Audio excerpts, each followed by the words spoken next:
Alright, 4:20 p.m. February 2, 2025. Mabuhay si part 2.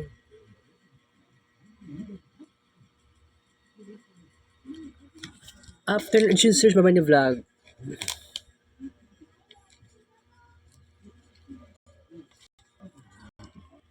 Oh my god. Siguro ta maglanlan guys. Gibutangan na gamatoy lang gud siya nga portion nga ini tubig. Okay.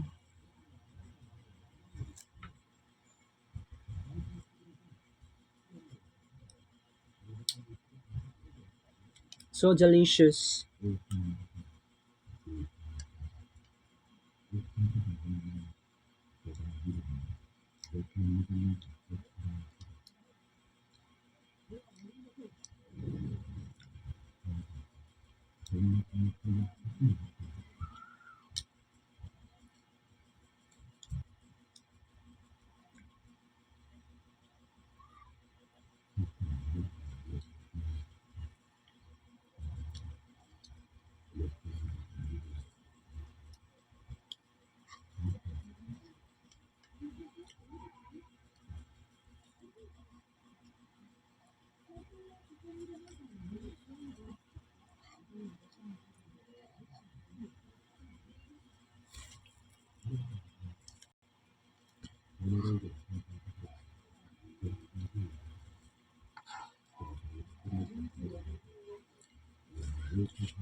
Kwatro kutsara.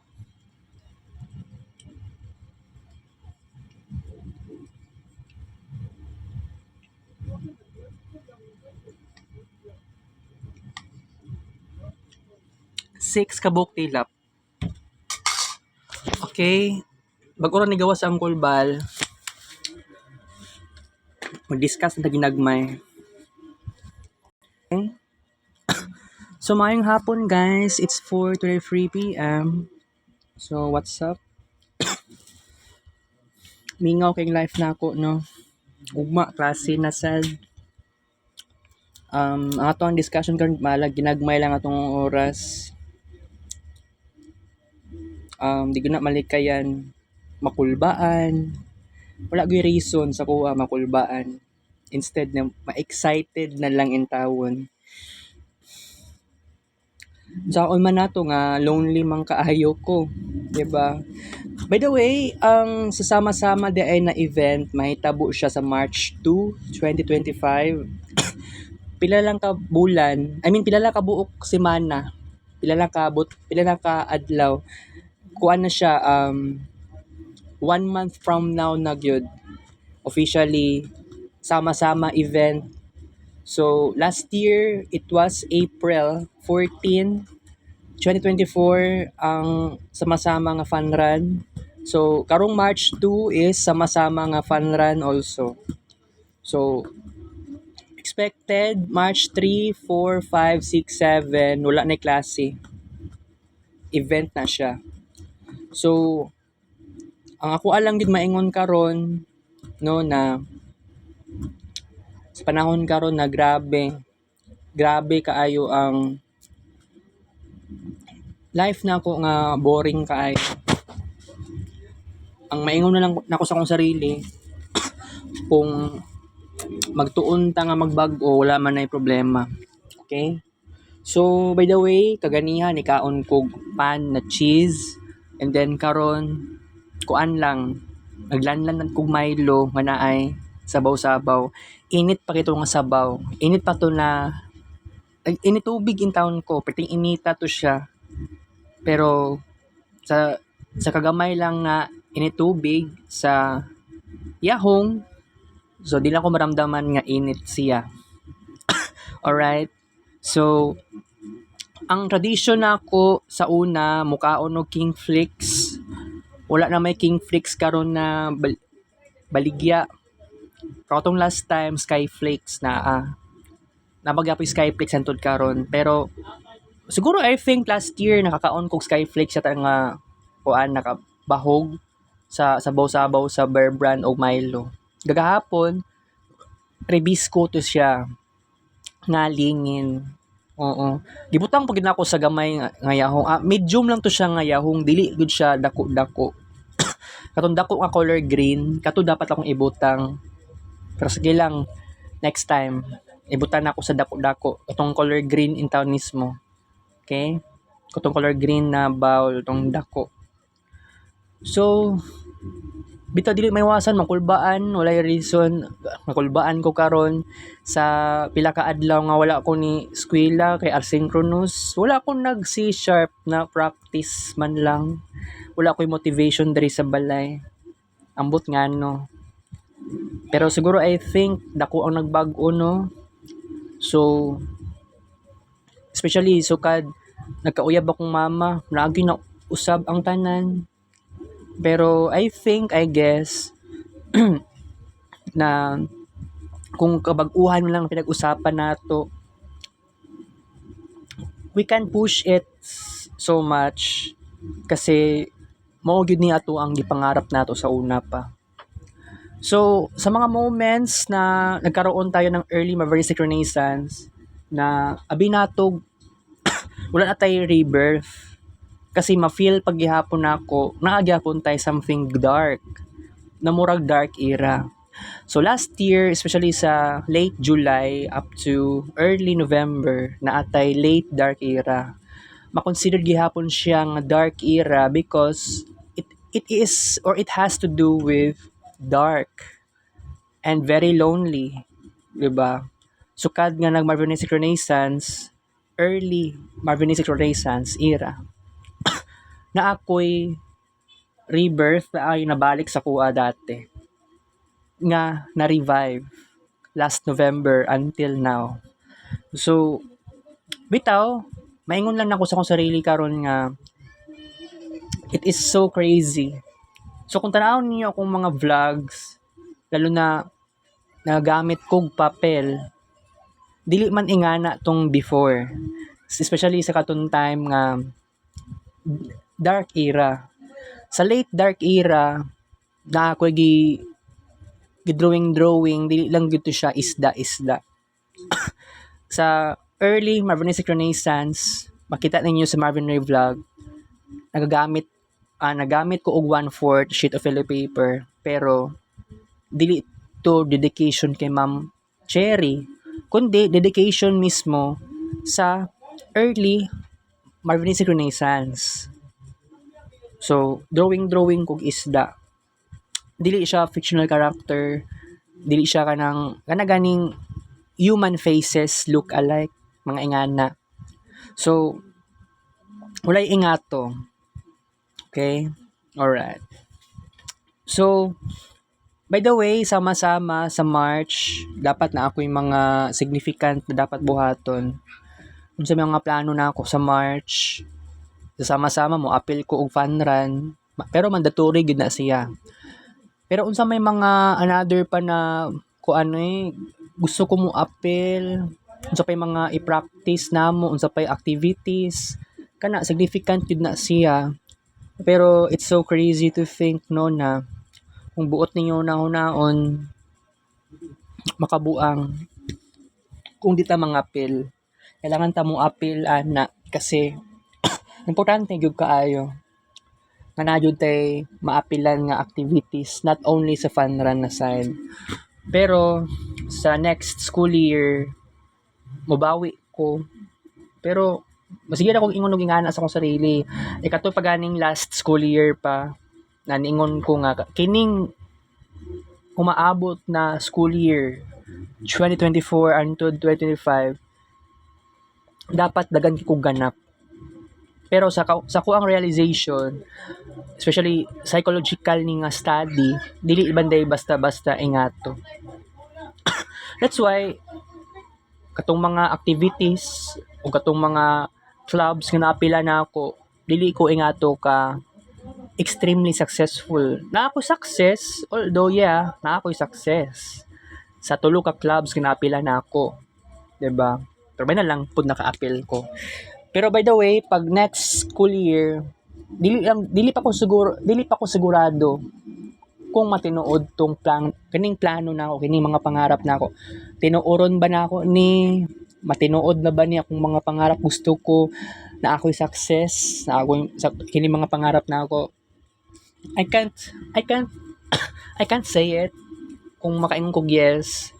Pero bitaw, sa ako lang maingon karon na kailangan pa nako more improvements talaga. Kasi mao jud na ang pinaka-importante. So sa ako lang maingon karon is kuan lang gyud, lumalaban pa rin ako kahit anong mangyari. Laban lang gyapon ta, guys. Natay mga pangarap sa life, 'di ba? Pero by the way, gitamad kini ganing sa ako ang kuan ako, sa ako ang kining mga kids paint pictures na ako sa kining nga cellphone. Wala kay ko naga-upload sa Facebook. Gitamad na ko. Dili para sa una. Na halos kadlaw-kadlawon kaya na ako mo upload. Kada kadlawon mismo. Pero sukad nga ningon ko sa inyo nga ay wala na tay kuan, wala na may tabo nga kids paint katong, 'di ba, since November 30. So tungod lang ato, wala na lang taon kong naga-upload sa Facebook. And that is truly devastating sa kuang life karon. Gitamad na ako sigig upload. Pero despite nga sabihin na lang natin nag-decline ang ato ang kids paint career, not always nga na-decline ang ato ang arts, ang ato ang artistic achievements. Kasi you know what, nag-create gyapon ta og arts. 'Di ba karon na month especially. So sa kaning pagpalit na kog Joss paper sa Victoria Department Store, mao na nay significant evidence nga still buhay pa rin ang ating artistic life nato. Pero kailangan na nato limitations. Mao gyud na akong nasa isip sa limit lang gyud in taon ta kay kining kwarto na ko diri perti yung gamaya jud, guys. Dili gud siya makaya og kuan. Kung siguro maka-adjust pa ako, wala naman imposible. Pwede ta maka-create og daghan pa na arts gamit ang Joss paper. So kung mag-imagine ka, every week maghimo ka og 1,000 drawings gamit ang Joss paper, wala imposible nga nati success sa to. Kung di Joss paper tong gamit, pwede 1/4 sheet of yellow paper. Walay problema na. Pero kung buot ninyo naon nga daghan na gid kaayo tag ganap, 'di ba? Sa tuang Marvinistic Renaissance era. Ikato ikumpara nimo tong nag-dark era ang life na ako, 'di ba? 'Di ba last year, especially nakalimot ko kung sa ako nag-ingon og dark era. Pero more likely no na nag-transition ta last year from high dark era into late dark era. So sa late dark era, nag-start lang naman siya didto kay Ma'am Cherry na naami something na conference sa guidance counselor room or guidance counseling room. So antud sa niabot sa moment nga ako gusto ko mo appeal og kanang clubs ni Ma'am Cherry, ni appeal ko. Pero kung buot niyo nahon dili ko ready ato nga kana ganing na ay program sa gymnasium nakulbaan pa na yung taon ko. Dili ko happy ato at first. Pero siguro I think sa next school year dili na jud ko dapat maulaw. Nagi dapat mabag-o sa kuha.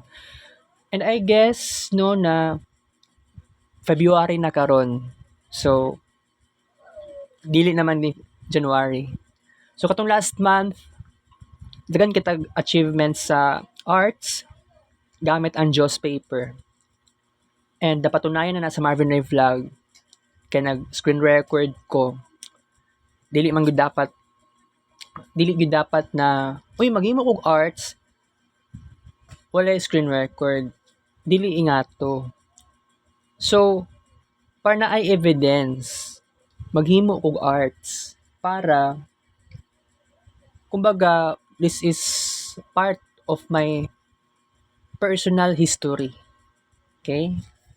So, mao gani nga kailangan ko mag-video para mapatunayan ako sa inyo nga legitimate ako ang nag-drawing. So, gani ang daming nagbago sa akin. So, kung buot ninyo naon na ang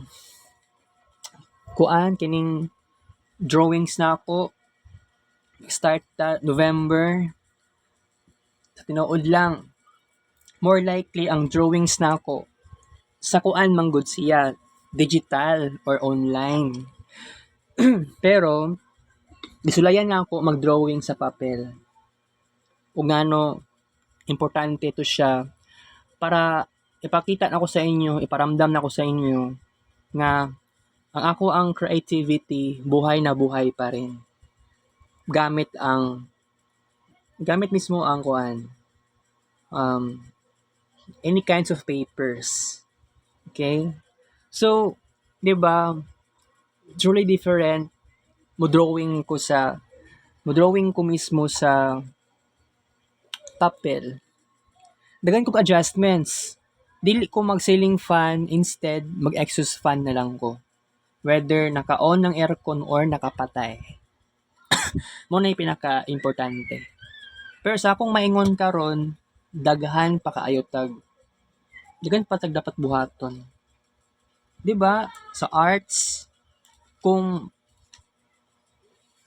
makabalo, kung makita akong mga especially classmates na ako or schoolmates or strangers, kung makita sa kuang arts puhon, walay problema. I am so open when it comes to creativity. Mao gani no nga kini bang mag-drawing ta something like wala siya value. Dili ta makabenta na sa ubang tao. Pero no matter what happens, mauna akong hobby. Pero 'di ba ningon ko sa inyo last time nga gusto ko pa naman mo eskwela ug balik sa senior high. Kaya lang sa akong realization malabo nga mobalik og senior high school kasi kung mag senior high school ko ug balik tapos mag college, 'di ba? Arts and design tapos fine arts. Sa 2030s pa may tabo na feel na ako nawad mahutdan tag oras. Masayangan kog oras kasi kini karon sa 2020s o katong late 2010s na feel na ako wala kay achievements. 'Di ba? Mao na ako naramdaman wala kay achievements sa arts, sa academics, mga ingana. Kato ganing time nga nag first year college ko sa animation, kung buot niyo naon nagya po ko success ato. Ang problema lang ato kana ganing gusto ko pa naman mag-drawing adlaw-adlaw, wala na po siya nagampanan. Kasi gamay na kay mi sa tawag ato ay mura siya cum lab. Pero more likely animation laboratory kay animation man akong course. Ay wala man tay computer. Wala computer di sa mua. Ang naalang sa mga animation box ba tawag ato. 'Di ba? Na naay light, naay suga, 'di ba? So wala akong maingon. Oo. Pero by the way, sa kuan ako no sa ako ang experience na ako sa animation, 1 year lang ko nabagsak pa yung taon ko. Wala ko kabalong ano nga to, nabagsak pag pero sige lang, also, happy ako. Pero by the way, kailangan maging happy gihapon ta. Although sa kung life na ko sa college karon, I'm very low key talaga. Pero kung tagan kong pakataon sa Ginoo nga unta mawala na gini ako ang pagka maulawon, ako pagkahilumon para kining ganing mo apil kog mga activity sa school. Gusto na ako mag-level up talaga. Kasi mao gyud na akong gusto na ako. Pero kung buot ninyo naon maghimo og arts, mag-drawing, pwede pa manggod, 'di ba? Karon or sa next school year, no matter what happens, walay imposible. Okay? So, ako ang life jud dapat kailangan ma-vitalize sunta. Dapat dili boring. Diri man gud sa balay boring kaayo. Gusto ko pa naman mag-code sa C#, medyo na feel po na ako. Dili wala ko'y gana. Maong ang gusto lang nako karon na ay mabag-o sa kuha. Pero still may raman ta sa storya. Pero yeah, I can change. I can create something massive. If you believe on it, wala imposible. So, that's it. Makaya nato siya, ma-achieve nato nang walang kahirap-hirap talaga. Okay? So, diya pa ka ng hapit ng Pisces season and dili pa kay ko excited kaayo pero willing ko mag-prepare. Pero ngayon nakaingon ko hindi ko excited kasi first of all, mag-Venus SR pa ta before sa March. Mag-Venus SR ta. Pag sa sama-sama nga fun run is more likely Venus RX na siya. Pero kung i-compare pa nako ako ang life sa Venus RX 2017 and Venus RX karon na year 2025, it should be possible na kining Venus RX karong tuiga is very significant. Pero kumpara nimo tong last 8 years ago, RMC ko ato nga time. Grade 11, STEM ako ang strand. So, ang section pa na ko ato, excellence. Oo. Pero, isigurado na ako sa umaabot na Venus SR, it would be so different and very significant, very important. Okay? So, mao gyud na ang gusto na akong makuan ako sa akong sarili karon nga naa pa ko'y pag-asa nga magkaroon og achievements, significant achievements kasi seryoso kay ko sa life na ko karon pero kung buot niyo naon lisod kung wala man lang siguro kung wala man lang tay initiatives. So kung ang main goal nato for Venus SR, Venus RX karon na year is arts lang talaga ang ato ang pinaka-focus. Walay problema pero naibabag sa to ang plano ana kundi ang capstone. So mag capstone 1 pa mi. So pila ka bulan ang capstone? Mga 2 or 3 ka bulan. More likely 2 ka bulan na nasa mua. So it's crazy to think na pala may klase pagka April. Oo, na pa may klase pagka April and early May. I don't know if na ay exam ba ana. Na ay midterm exam, na ay final exam. Okay, wala man na sulti ni Ma'am. Wala na sulti ni Ma'am Che. Wala na sulti ni Ma'am Rosie. Okay? Alright. Basta siguro ugma may istoryahan ako si Ma'am Rosie about it. Okay, so medyo kung ano man ta karon no. By the way, kaganiya nakatulog ko. Unsang oras to murag Murag before 1 PM nakatulog ko, nakamata ko alas 2, 4 kay gipukaw ko ni pastor. Ana pa siya, sa importahan din. Kamata ko atog kalit. Pero nakatulog ko, walay aircon ganiha. Okay. Basta, kanaganing pag time, especially pag Lunes, makulbaan lagi ko, walay reason. Nano, kaya siguro manggod, nabaguhan ko sa environment. And then, kung buti yung naon, Friday, Saturday, Sunday, walay online, walay face-to-face class nga nahitabo. Okay, so yun lang po ang ating discussion for today. Mag-bye lang. Okay, Takis Rex Vlog, take care for sure. 4 for the subscribe, I love you guys.